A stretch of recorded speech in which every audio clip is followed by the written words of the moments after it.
आपण विचार आमंत्रण विचारोगे तुम्ही विचार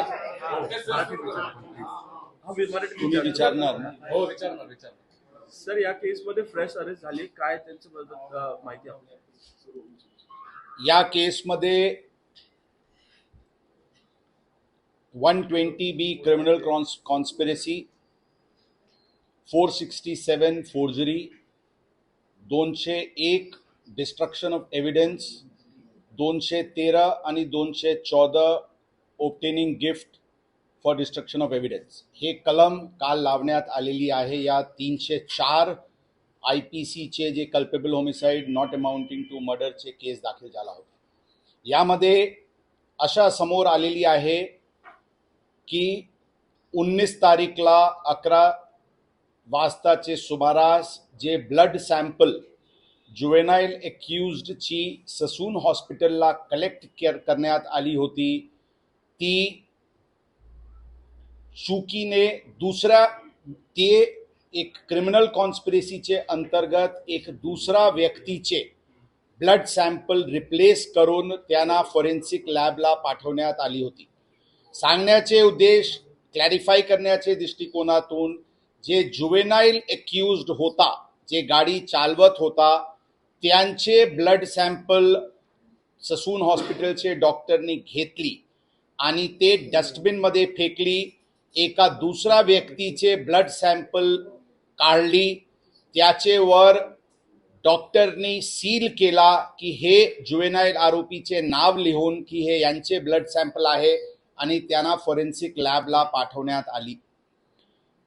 ही बाबी अनुषंगाने डॉक्टर जे हे केले ते श्रीहरी हलनोर जे CMO होते, ज्यांनी हे सगळे ब्लड सॅम्पल्स वगैरे घेतले आणि रिप्लेस केले, त्यांना काल ताब्यात घेण्यात आली होती. आणि त्याचे विचारपूस अनुषंगाने डॉक्टर अजय टावरे हे तिथे HOD फॉरेन्सिक मेडिसिनचे आहे, त्यांचे सांगण्यावरून आणि त्यांचे कट अनुषंगाने ही पूर्ण कृत्य करण्यात आलेली आहे.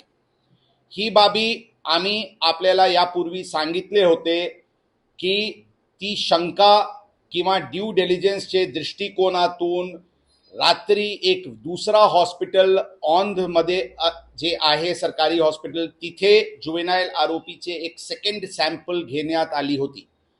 ही सॅम्पल घेण्याची उद्देश DNA मॅचिंगसाठी की जी ससून हॉस्पिटलवरून सॅम्पल गेलेली आहे ती जुवेनाईल एक्युज्डचीच आहे ही खात्री करण्याचे दृष्टिकोनातून पाठवण्यात आली होती. आणि काल जे आम्हाला फॉरेन्सिक रिपोर्ट प्राप्त झाले त्यामध्ये औंधचे सॅम्पल हे जुवेनाईल एक्युज्डचे आहे आणि त्यांचे वडिलांचे पण सॅम्पल आम्ही घेतली होती. त्यांना ससून हॉस्पिटल फॉरेन्सिक लॅबला पूर्ण क्लॅरिटीचे दृष्टिकोनातून, आणि ती औंधची सॅम्पल हे जुवेनाईल एक्युज्डची आहे आणि त्याची सॅम्पल त्यांचे वडिलांसोबत मॅच झालेली आहे. परंतु ससून हॉस्पिटलची जी सॅम्पल आहे ते जुवेनाईल एक्युज्डची मॅच होत नाही, म्हणून हे थर्ड पर्सनची सॅम्पल आहे. हे स्पष्ट फॉरेन्सिक रिपोर्टवरून काल संध्याकाळी झाली होती. त्याचे नंतर हे डॉक्टर्सला ताब्यात घेऊन विचारपूस करून त्यांना अर्ली मॉर्निंग आवर्समध्ये कलम वाढवून अटकची कारवाई करण्यात आलेली आहे. आज त्यांना कोर्टात प्रोड्यूस करून पोलीस कस्टडीचे डिमांड करण्यात येईल.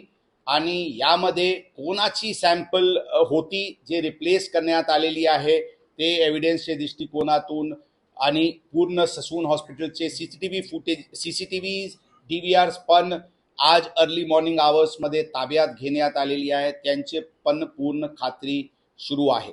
एकंदरीत या 304 जे ॲक्सिडेंट केस आहे त्यामध्ये criminal conspiracy, forgery, obtaining gratification for destruction of evidence ही सर्व कलम लावून 2 डॉक्टर्सला अटक करण्यात, ससून हॉस्पिटलचे 2 डॉक्टर्सला अटक करण्यात आलेली आहे. त्याच्याबद्दल आमच्याकडे भक्कम कायदेशीर टेक्निकल पुरावा आमच्याकडे उपलब्ध आहे. या प्रकरणमध्ये एकूण 3 गुन्हे आतापर्यंत दाखल आहे. फर्स्ट गुन्हा 304 चे होता ज्यामध्ये आता ही कलम जी